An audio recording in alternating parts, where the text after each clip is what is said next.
social media has been a bane to our existence. It has. Social media has been a net bad. The algorithms controlled by the Chinese on TikTok are spinning up conspiratorial nonsense, violent ideologies day after day after day. X is a cesspool. Social media has become brain poison, brain rot for people who actually wish to think about things. That is how you end up with an Australian mental health advocate named Lizzie Page saying it's okay to laugh about Charlie Kirk. I mean, it's unspeakable what she says here. I want to reiterate that it is not wrong or unethical or unkind to laugh at the misfortunes of terrible people.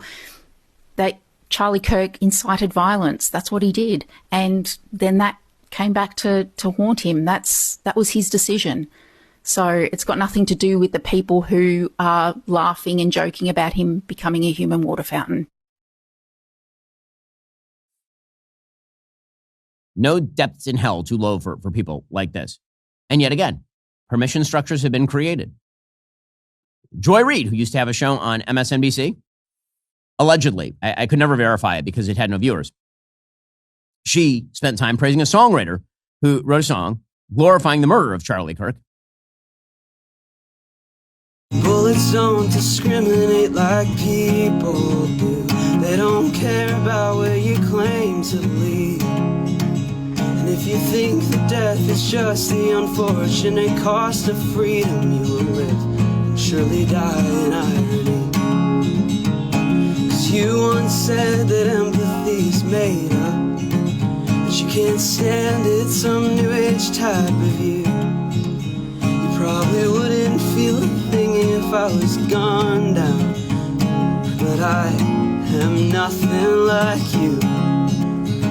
There's Joanne Reid sitting there grinning at that. Where this leaves us for people like me and like you. There's a full-blown fire in America and a fascist on Air Force Two. Well, I mean, where are the permission structures coming from? Who knows? Who knows? I mean, if you didn't recognize it, those are all quotes taken out of context with regard to Charlie. Because Charlie had talked about the public policy discussions that have to happen around things like gun control.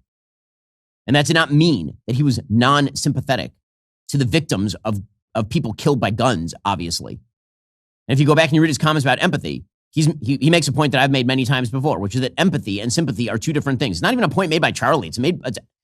It's a point originally made by Paul Bloom, psychiatrist, who wrote an entire book about the problems and dangers of empathy, which is the idea that it's one thing to say, I feel terrible for you, how can I help? It's another thing to put yourself in somebody's shoes to the extent that their priorities become superior to all over other priorities. That makes for bad politics. That's the point that Charlie was making. These permission structures are quite real. And the media, they're creating a new permission structure now because they're trying to find excuses for the shooter. They're trying to find some sort of sympathy for the shooter. And so, believe it or not, I read you the alleged text exchange between the shooter and his trans furry lover. And again, I just wish to reiterate here. Charlie Kirk was shot by a man who was gay and was in a relationship with his trans furry lover over Charlie being quote unquote hateful.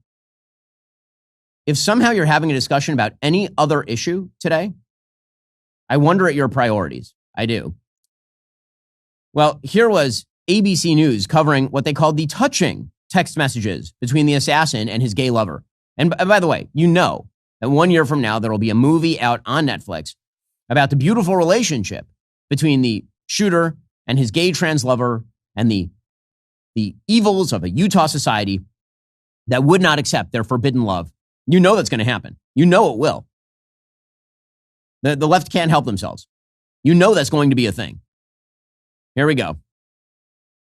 And then those text messages, and I don't think I've ever experienced a press conference in which we've read text messages that are so fulsome, so robust, so apparently, allegedly self-incriminating, and yet on the other hand, so touching, right? With the suspect reaching out to his roommate, who is allegedly his boyfriend, who we understand identified as male at birth, now identifies as female. And the terminology he used, he was trying to protect him. He kept calling him my love. My reason for doing this is to protect you, but also asking him to delete the messages and not speak to law enforcement. So there's this heartbreaking duality that we're seeing very tragically playing out here. Heartbreaking duality, star-crossed lovers. It's basically Dog Day afternoon. No, actually. This was a deranged, evil individual and his roommate, who sounds equally deranged, doing this. Again, the roommate got all these texts and did not turn this person into the police. The father turned this person into the police. And the media are covering this as though it's a story of beautiful Romeo and Juliet love that ended with the murder of an innocent 31-year-old father of two. You don't despise many in the legacy media enough, truly. I used to think grocery shopping was simple, and then I learned that over 4 billion pounds of meat was imported into the U.S. last year and can still be labeled as product of the USA, which is weird. If labels can be misleading about something as basic as where your meat comes from, what else don't you know about the meat that you're buying? And this is why Good Ranchers is taking over the game with quality meat you can trust, all born and raised right here on American soil. So our staff is constantly eating the Good Ranchers. In fact, the kids of our staff really eating the Good Ranchers. I've mentioned producer Savvy's child.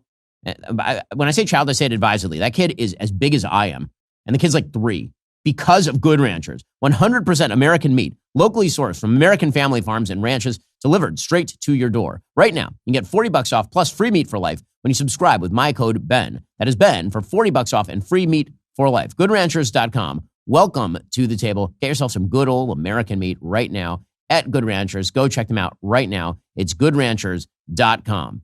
Montel Williams was on with Abby Phillip on CNN last night, and Montel did the same thing. There was a suggestion that actually maybe the real story here is that the MAGA dad is to blame, because if only the MAGA dad had been, more accepting of his son in a sexual relationship with a gay trans furry, why would he possibly have objected? Who knows? It must just be biblical intolerance. And that's probably what drove all of this. If only he had just welcomed him home for a barbecue dinner while they all dressed up as dogs and pranced around the yard, then, that would have been, then all of this could have been stopped. Here we go. I don't believe he was motivated politically. I think this was motivated emotionally. I think this was a emotionally stunted person who literally, when I say it this way, just hear me, tried to defend his significant other, not trying to defend some ideology. Although I do think there's clearly an ideological difference. That's why I played about what they said about the family. The ideological difference that he was reacting to wasn't just Charlie Kirk. It was also maybe his dad. His father was, according to him, MAGA. So that conflict was there, clearly. But this is a young man who was dating a person in transition. And I'm a conservative father, and I question, let's say, my daughter brought home the first guy that she brought home. I questioned the guy that she brought home. Was the dad questioning him politically? Is this a political motivation? Or was this a psychological kind of thing? Maybe it was psychological. Maybe it wasn't political. Maybe it wasn't. When it comes to this issue, the political is the psychological, is the personal, obviously, for the shooter. Obviously, it's just excuse making. It's just excuse making. That's all. To try and treat with empathy a person who does murder because that person was in some sort of perverse relationship with a gay trans furry, which is what you are talking about here. And it is definitionally a perverse relationship when you are talking about murdering people you disagree with. And also, there are clearly issues of derangement when you are talking about a person who is enmeshed in a culture in which you dress up as animals for sexual pleasure while considering yourself a person of the opposite sex. Something is not normal. Can we say that? Or is that just driving more hate? Is that just driving more hate? It's just driving more hate. And driving hate, as we have learned from our media and from our political leaders, our true political leaders, people on the left, we have learned that hate That hate is what creates the incentive for murder. That's what creates the justification for murder. Well, some on the left continue to claim that actually we have no idea what the killer was. Jimmy Kimmel tried this routine on Monday night. It did not go amazing. He had some new lows over the weekend with the MAGA gang desperately trying to characterize this kid who murdered Charlie Kirk as anything other than one of them and doing everything they can to score political points from it. Everything that we can to score political points? Then we're trying to claim he wasn't one of us? Well, I mean, he was not. By all available evidence, as soon as the shooting happened. I mean, from the bullets, from the etchings on the bullets. Meanwhile, MSNBC's Brandy Zadrozhny said, well, you know, when you say that people are celebrating, nobody's celebrating. Well, that's weird because I've played on the show many people celebrating. Many. And forget about the celebration. I've played mainstream political actors creating permission structures for murder. We've talked about it on the show. Again, I will go back to the New York Times, not once, but twice, treating Hassan Piker as an authority on Charlie Kirk. Hassan Piker, who has repeatedly and overtly justified terrorism, celebrated terrorism, called for violence against political opposition. That's the kind of people that I'm talking about. But apparently it's all in our imagination. It's a figment of our imagination, according to Brandy Zadrozhny over at MSNBC.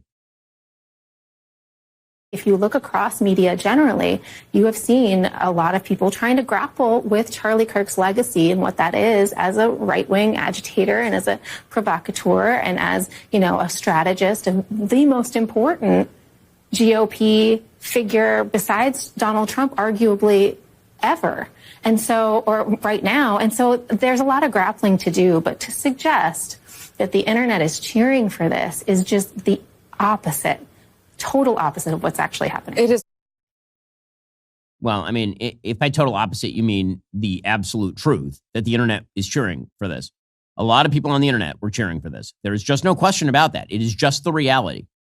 In the same way that there are brainworms on the internet that are spending their days marinating in conspiracy theories, even though, again, all the evidence is clear in this case, and we know who the person is and what they thought. And it is an enormous number of people on the left. Heather Cox Richardson, who is apparently the single most popular individual author over on Substack, wrote over the weekend, the alleged shooter was not someone on the left. The alleged killer, Tyler Robinson, is a young white man from a Republican gun enthusiast family who appears to have embraced the far right, disliking Kirk for being insufficiently radical. Rather than grappling with reality, right-wing figures are using Kirk's murder to prop up their fictional world. Briefly, they claimed Robinson had been radicalized in college. Then when it turned out he'd spent only a single semester at a liberal arts college, MAGA pivoted to attack those who allegedly had celebrated Kirk's death on social media. But there was literally no evidence presented that he actually was of the right. None. None. And believe me, there were plenty of people on the far right who hated Charlie. I mean, the Groypers, as I've said before, literally declared a Groyper war on Charlie Kirk. They declared that he wasn't sufficiently radical. It's exactly what I told Bill Maher on Friday night. He said, well, how do we know it's not the Groypers? I said, theoretically, could it be? Because before all of the evidence had come out, theoretically, it's possible. Super unlikely. And you know what I cited as the evidence? The contemporaneous conversations that the shooter had with family calling Charlie Kirk hateful. Because my point was, if you're calling Charlie hateful, that is part of a left-wing matrix of thinking. The Groyper matrix is Charlie wasn't hateful enough. He should have been more hateful. He should have been more vile toward the Jews. If only he had been, then they would have liked him. The excuse making is ridiculous. Well, that's all for now, folks. Don't forget to like, subscribe, and comment your thoughts down below. Be sure to check out all of the other great content on my channel. I'll see you here next time.